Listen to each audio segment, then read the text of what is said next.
నమస్కారం NSTV news కి స్వాగతం. నా పేరు సంధ్య. ముందుగా వార్తల్లోని ముఖ్యాంశాలు. బాసర గోదావరి నదిలో నిన్న జరిగిన సంఘటన దురదృష్టకరమని, 5 యువకులు చనిపోయిన ఘటన తీవ్ర దిగ్భ్రాంతికి గురిచేసిందని ఎమ్మెల్యే పవార్ రామారావు పటేల్ అన్నారు.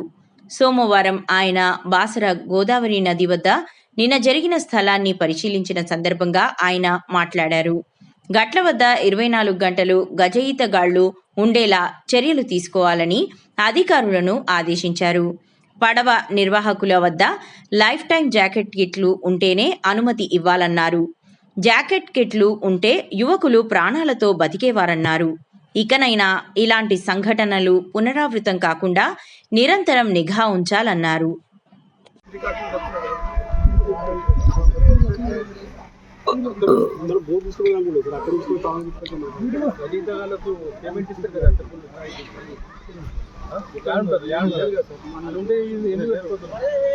బతుకుంటే వాళ్ళు బతుకున్నారు ఉండగా ఎందుకు జరిగింది అట్లా ఇప్పుడు కూడా ఎవరు లేరు. ఇంత పబ్లిక్ ఉన్నది ఎవరు లేరు. దేవస్థానం కూడా లేరు. ఏదైనా లోపల కూడా వాళ్ళు లేపడానికి కూడా ఎవరు లేరు. వాళ్ళ ఇంట్లో లేపుకున్నారు. లేడీస్ లేపుకున్నారు. ఎంత బతుకున్నాం కూడా ఎవరు స్పందించలేదు. వాళ్ళే పట్టుకున్నారు. వాళ్ళే శవాన్ని లేపిన వాళ్ళు. చాలా ఘోరం ఈ పరిస్థితి. ఇప్పుడు చెత్తలా స్నానం చేసిపోతున్నారు. వాళ్ళు ఎంత గలీజ్గా ఉన్నది. ఒక్క నీటి లేదు. 90 మంది ఉన్నారు మీ దగ్గర. మరి సరిగ్గా పెట్టాలా ఇక్కడ? ఇంత నిర్లక్ష్యం ఎట్లా కావాలి?